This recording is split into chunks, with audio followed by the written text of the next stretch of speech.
I got a lot of questions about kind of what I was talking about in terms of your schedule and everything, and how you should actually structure your workouts. Last week we talked about how you don't have to be LeBron, you don't have to be great at everything right away. At least you want to make sure that you become great at least a couple things, so that you have skills that could translate onto the court right away. So you can know if you get onto the court, you can do a couple things at a high level. And, regardless of where you're playing, who you're playing against, you're going to have a role that you can fill because you're able to do that. So, I want to clarify a little bit on what that means. I got a lot of questions about it. So you should pick, a few skills that you want to become great at. So it might be shooting, ball handling, finishing, we'll say those are your skills you want to choose. But what you don't want to do is you don't want to take an all or nothing approach to it. Okay, I think a lot of you guys are really overthinking it a little bit too much. A lot of guys are coming at me asking like, oh, should I do this week just shooting and next week just ball handling? And we'll kind of hop into a little bit of why I don't recommend you do that.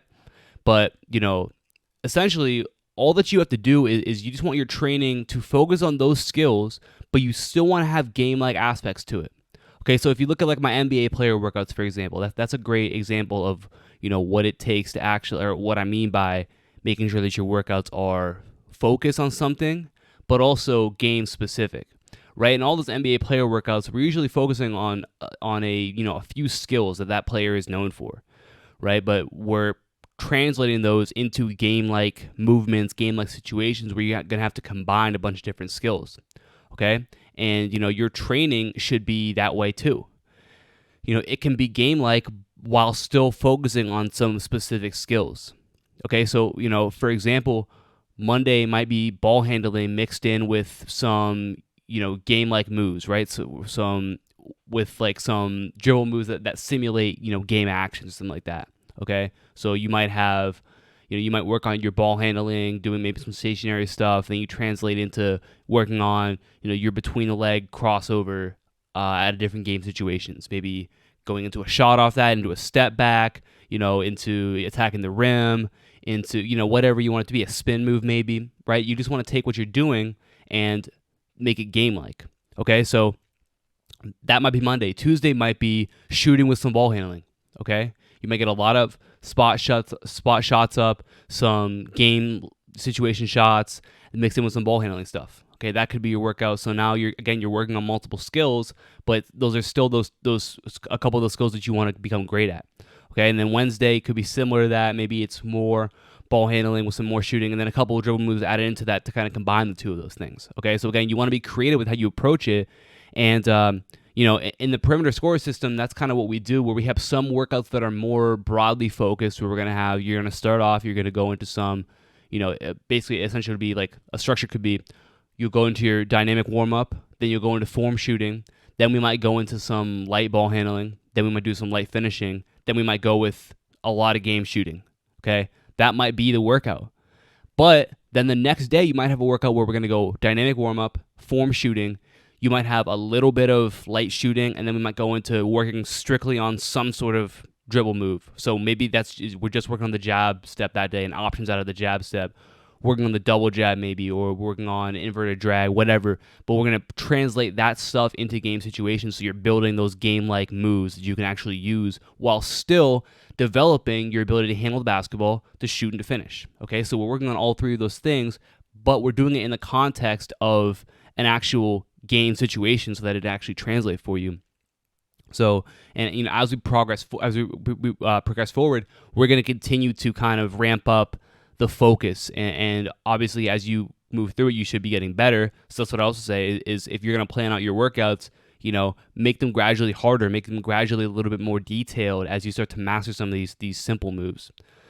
So, obviously I recommend you guys check out the perimeter score system, but if you just want to do your own thing, that's how I recommend you would structure whatever sort of program you're going to do, is make sure that you have those skills you want to work on, but make sure you design it in a way that you can actually start to work on those skills in a game situation sort of setting. That's how you're going to see the most results when it comes to actually you in games.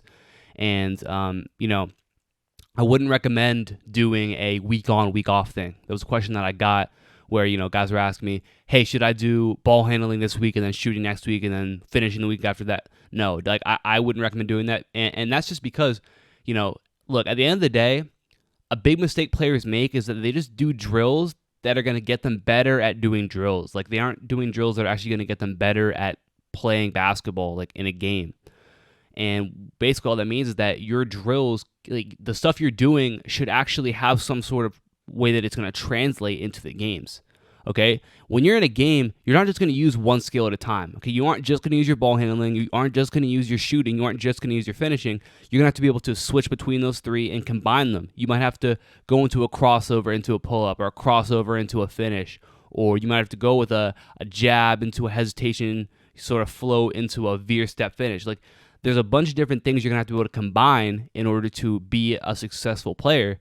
And if you just focus on doing one thing at a time, you're never going to be able to learn how to implement all those skills at the same time. So I recommend you don't do that. I recommend that, again, you can have different portions of your workout that are focused on something specific. Maybe you start off with some stationary ball handling, then maybe some spot-up shooting. But then at some point, you should get into some sort of game-like situation shooting. So, you're having shooting where you're going off of a crossover into your shot or into a finish, different stuff like that, where you're actually, out on the wing, coming off a ball screen or something like that, where you're actually simulating what you might see in a game, so you can put those skills sort of together.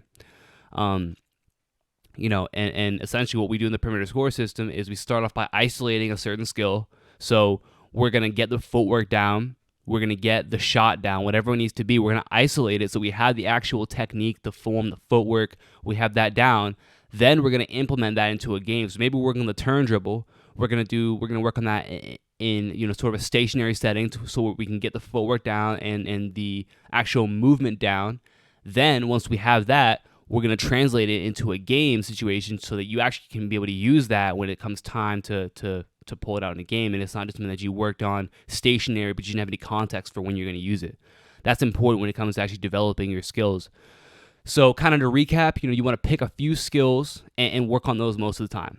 Okay? So not every workout needs to be just focused on one skill because you use multiple skills in a game, right? So you can use more than one. You can use more than one skill at a time, essentially. You want to build your workouts up to a point where you can start to do, sort of game situation drills that actually mimic what you're going to see in games. Because again, you don't want to just become better at practicing. You would become better as a basketball player in games, and the only way you do that is by becoming better at those game situations you're going to see. So and again, if you look at my NBA player workouts, they're built a lot like that, so where we can take skills and we can implement them into game situation, different drills like that, and that's where you're going to see the results. So again, if you want something that I know that was a lot, but if you want something that lays all this out for you step by step, then I highly recommend that you guys check out the Perimeter Score system. It's not available publicly right now. I'm not promoting it publicly right now, but if you send me a DM on Instagram at Vision Driven Basketball, then I can hook you up with that at a discount. So if you guys again send me a DM on Instagram, then if you're interested, then we get into that where all this stuff I just talked about is already built into it. So all you got to do is follow it. I want to hook you guys up with my free Elite Perimeter Scorer workout. This workout is going to help you develop the skills that you need to be an elite scorer on the perimeter. And I'm going to send it to you guys completely free. All you need to do is click the top link in my description below. I'll get that right to you.